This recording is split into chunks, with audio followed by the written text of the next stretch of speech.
Have you ever wondered what if everything you believe about yourself is a mirage? What if the I you cling to is the very source of your suffering? Can you imagine a world where there is no center, no boundary, no separation between you and existence?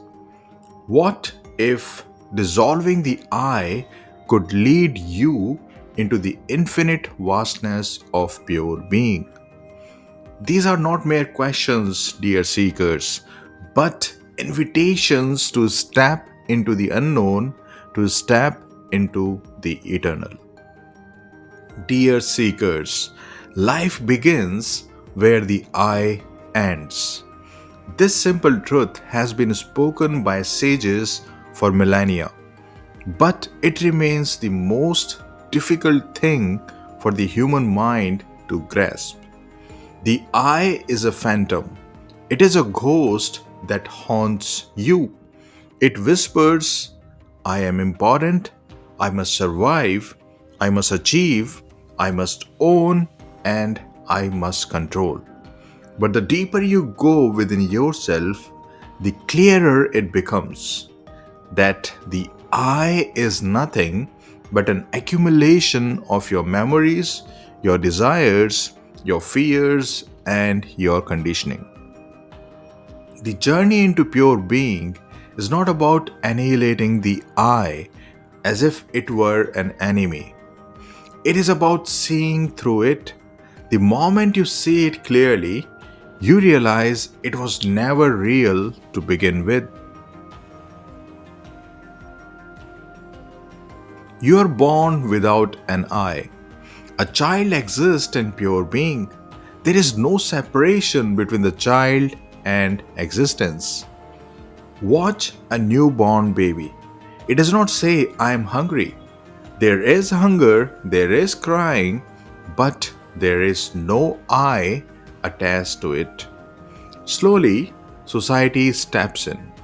Parents, teachers, and the world start naming, labeling, and shaping the child.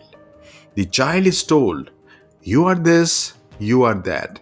And slowly, an artificial center begins to form. This center, dear seekers, this center is the I. But this center is not the real you. It is a mask, it is a persona, it is a creation of the world. The real you remains hidden behind this facade, like the vast sky hidden behind passing clouds. Consider the life of Buddha. Before his enlightenment, Siddhartha Gautam was a prince surrounded by wealth and luxury. His identity was crafted by external conditions, feeding an I rooted in illusions. When he stepped outside the palace and encountered suffering, the illusion of his I began to crack. He renounced it all, the wealth, power, and privilege, to seek the truth. Under the Bodhi tree, as he meditated, the ego dissolved. The Buddha awoke to pure being, realizing that all suffering arises from clinging to this false I. His life shows us that the first step to freedom is letting go of the illusions that bind us. The I is the foundation of your suffering. The moment you say, I am so and so, you separate yourself from existence. You become a fragment, you become a tiny island in an infinite ocean. This separation, dear seekers, it creates fear because the I feels small, it feels vulnerable, and it feels alone. The ego then spends its entire life trying to protect itself, trying to expand, and trying to make itself permanent. It seeks wealth, power, relationships, and recognition. But all of this is futile. The I is a bubble in the ocean. It cannot last. Understand this clearly. The ego is not real, but the suffering it creates is real. You feel anxiety, you feel jealousy, you feel greed, and you feel anger. All because you have taken the I to be your reality. Pure being is your natural state. It is the state of no mind, no ego, no boundaries. It is like a drop of water dissolving into the ocean. The drop does not lose itself, it rather becomes the ocean. In pure being, there is no separation between you and existence.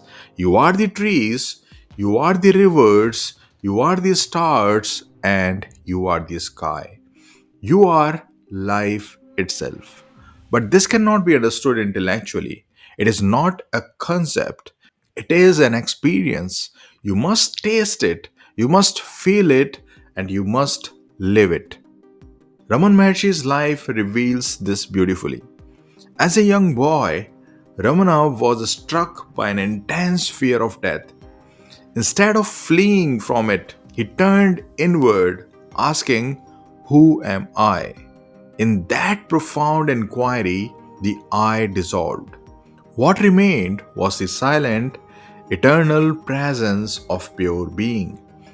Ramana spent the rest of his life teaching that this truth is accessible to all of us. Be as you are, he would say. You are not the body, not the mind.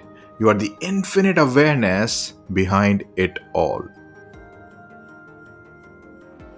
So, how do you dissolve the I? First, you must become a witness. This is the essence of meditation. Sit silently and observe. Observe your thoughts, observe your emotions, and observe your desires. Do not judge, do not cling, and do not resist. Simply watch. As you watch, you will begin to see that the I is just a bundle of thoughts. When the thoughts disappear, the I disappears with them. Surrender to the flow of life. The ego wants to control, it wants to resist, and it wants to fight. Let go of this need. Trust existence. Surrender does not mean passivity, it means acceptance. When you accept life as it is, without the interference of the I, you begin to flow with the universe. Embrace love. Love is the greatest dissolver of the ego. In love, you forget yourself. When you truly love someone, even for a moment, the I disappears and there is only pure being. But remember, this love must be without conditions, without expectations. It must be pure. Dissolving the I is not a single event, it is a journey, and paradoxically, it is also the destination. Each step you take in awareness, in surrender, in love, is a step into pure being. The journey itself becomes the destination when the I disappears. Do not be in a hurry. The I cannot be forced to dissolve. It must dissolve naturally, like a drop of dew evaporating in the morning sun. Your job is not to fight the I, your job is to create the right conditions for it to dissolve. Meditate, love, surrender, and trust existence. Let me share a story with you. A disciple once asked his master, "What is enlightenment?" The master replied, "Enlightenment is the disappearance of the one who seeks it." The disciple was confused and said, "If I disappear, who will experience enlightenment?" The master smiled and said, "Exactly. This is the ultimate truth, dear seekers, that there is no one to achieve enlightenment.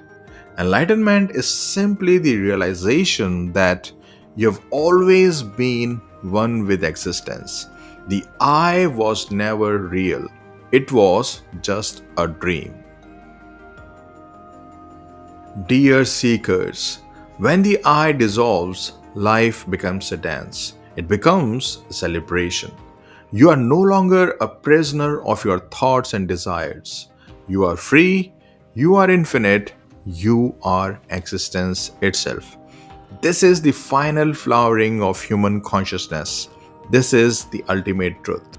Let this be your journey to dissolve the I and awaken to your true, divine, infinite nature. Let this be your meditation, your love, your life. Dissolve, disappear, and become one with the whole. And remember, it is not about attaining something new, it is about rediscovering what you have always been. Sit in silence now. Let the words disappear. Let the I dissolve. Be still and know you are that.